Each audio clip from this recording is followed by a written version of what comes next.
In the mid-1600s, two explorers were drawn together by the lure of the mightiest waterway in North America, known as the Great River. Nobody was certain where the river would lead, or how long a journey would take down what we know today as the mighty Mississippi.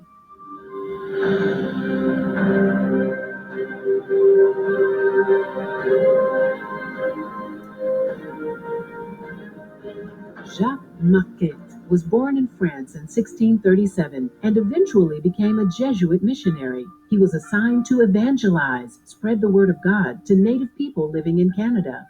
There, he learned the languages of the Algonquian and Montagnais tribes and headed west to the recently discovered Great Lakes, the largest group of freshwater lakes in the world.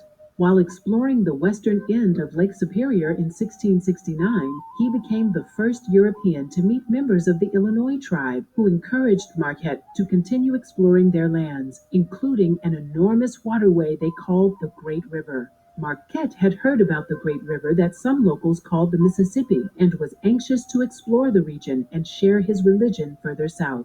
Soon he was organizing a mission. Louis Jolliet, the son of a French colonist, was born near Quebec in 1645. As a young man, he became a well-known fur trader, educated in geography and map-making. He traded with local tribespeople deep in the woods outside of the usual trading posts. He too had heard of the Great River and hoped to find new sites to establish trading posts.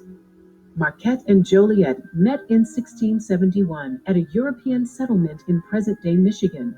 Despite their different motives to expand Christianity and open up trade routes, their unique skills made them the perfect team to explore the Great River, the Mississippi.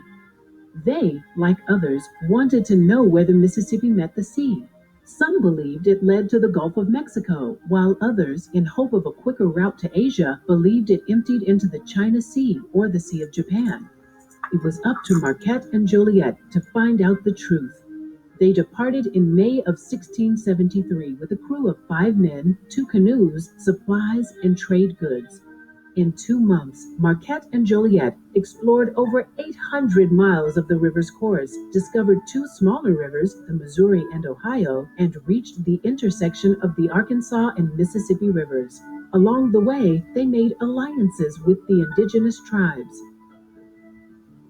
Warned that hostile Spanish settlements were nearby, they decided to end their journey 450 miles from the Gulf of Mexico. Yet, they were able to conclude that the Mississippi did in fact flow into the Gulf of Mexico, since it had not turned west. Joliet returned to Quebec, became a professor, and continued exploring. Marquette continued with his missionary work and died in 1675 in present-day Illinois. Despite their different objectives, Marquette and Joliet's teamwork exploring the Mississippi made their journey very worthwhile for France by opening the center of the continent south of the Great Lakes to trade and the spread of Christianity. It pushed the frontiers of colonization away from the eastern coastal areas and gave France the opportunity to expand its power.